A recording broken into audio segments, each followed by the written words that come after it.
Hello everybody, welcome back, and hello to my new subscribers.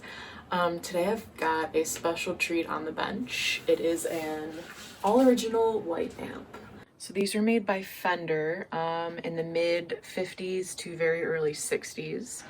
I believe there were only about like 1,000 or so of them made. I'm not 100% sure on that number, but I do know it was a pretty low production. So Leo Fender made these amps for his production manager, Forrest White, hence the name White Amp, as a surprise, and it came with a matching steel guitar. So basically these are identical to the Tweed Princetons of the time. Basically, the only differences between these two schematics is the value of the grid leak resistor on the input of the 6v6. The White amp has a 270K and the Princeton has a 220K, and the Princeton has one additional filter cap stage. I was told that the later versions of the White amp sometimes had that added filter stage as well. We've got a 5Y3 rectifier, a 6v6 output tube, and a 12AX7 pre. I believe these tubes are all original to the amp. The speaker's original, everything is original. So I'd like to give a shout out to Luke over at Chesapeake Repairs over in Maryland. He also has a YouTube channel, so be sure to check it out and subscribe to his channel. He does both amp and guitar repair, so there's a really cool variety over there. I'm sure y'all know Adam over at Satellite. He's a great amp builder.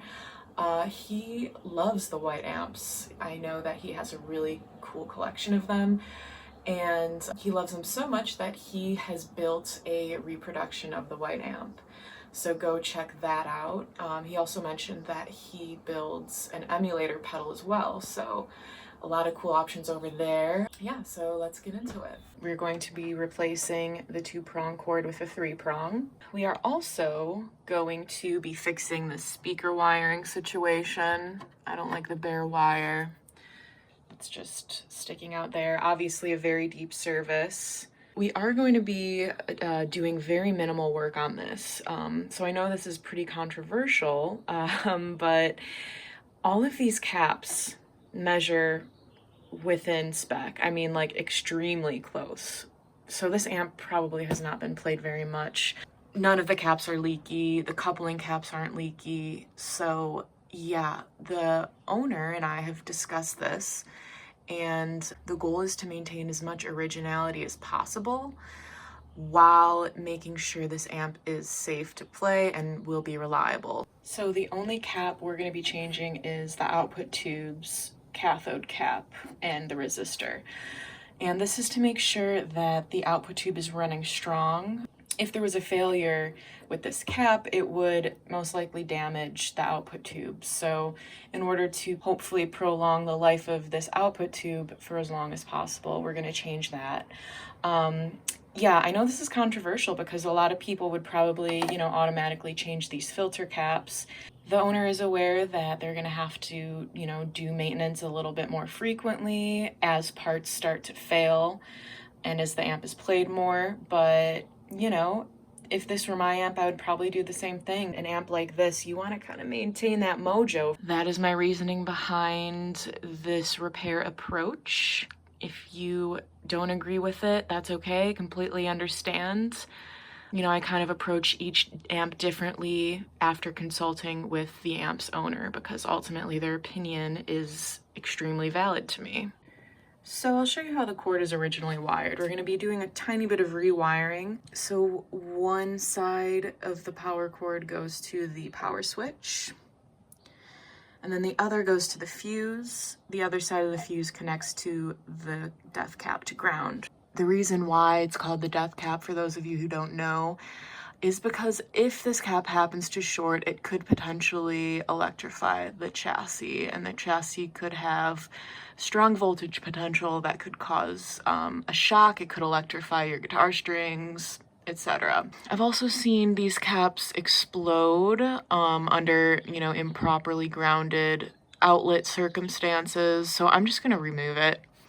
So let me show you the original wiring in schematic form. So here we have the one side going to the switch, then to the power transformer primary, and the other side to the fuse, the death cap, which we are going to remove, to the primary. So there is some debate about the right way to install a three-prong power cord. Some people hook it up as is with either the neutral or hot wire going to the switch, and then the other one going to the fuse, and then grounding the ground lug, you know, somewhere on the chassis. In most cases, this is okay, but in theory, the best way to do it, the safest way, is to rewire like this. So we're gonna have the neutral wire connecting directly to the power transformer's primary, and then the hot wire is going to go to the fuse, and then the power switch, and then the primary. So again, here's the comparison. And the reason why we do this, because, you know, I've never seen this happen before, but if the switch was to fail where it somehow shorted to ground or something like that, we now have the fuse in front of the switch protecting everything past the fuse. So again, this is just the best way to do it in theory. For the sake of this video, I'm going to rewire this way. So here we go. I'm going to start by removing the original power cord.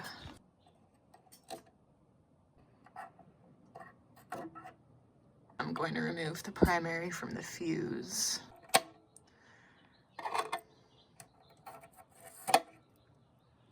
Here is the removed Astron death cap.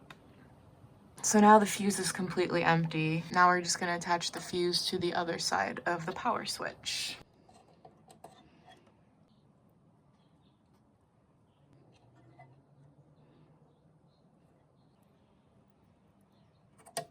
So to recap, the hot wire is going to connect here. The other side of the fuse connects to the power switch. And the other side of the power switch goes to one of the power transformer primaries, right there. And then this primary will attach directly to the neutral wire. All right, I've got the three-prong power cord mounted in the chassis. So again, hot wire is gonna go right here to the fuse. Neutral wire is gonna connect directly to this primary wire. And then I'm gonna ground the green wire probably on the transformer bolt right there. I'd love to hear from you guys who work on amps. How do you install your three-prong cords? There is a lot of debate and there's really not like one definitive answer. So yeah, I'd love to hear from you guys in the comments about that.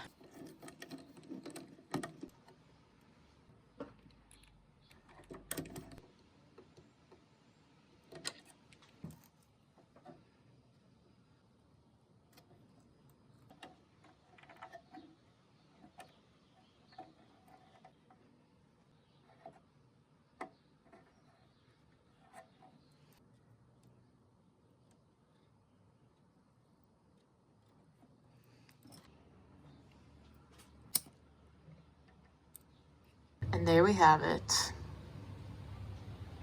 I'm going to replace the cathode cap and resistor. Got a Sprig 2525.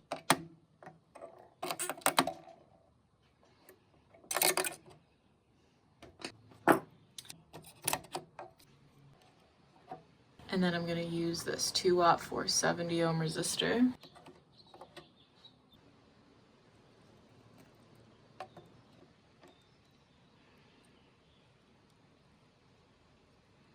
And now I'm going to fix the speaker wiring by just unsoldering it and then moving the wires up a little bit so the bare wire will no longer be showing.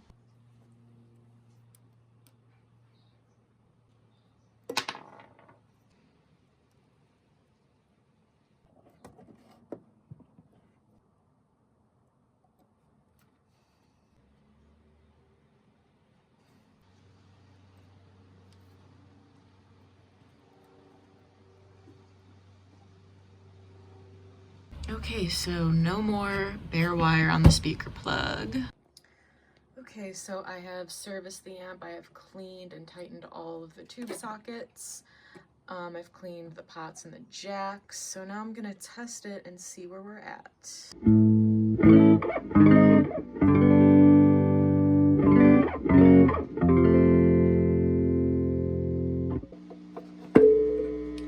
So we can hear when we unplug the input jack, it begins to hum. That's because the jack is bent open like this. So what we could do is just re-bend the jack so it is connecting when there's nothing plugged in. But since these jacks are both kind of corroded, I'm just going to replace them both.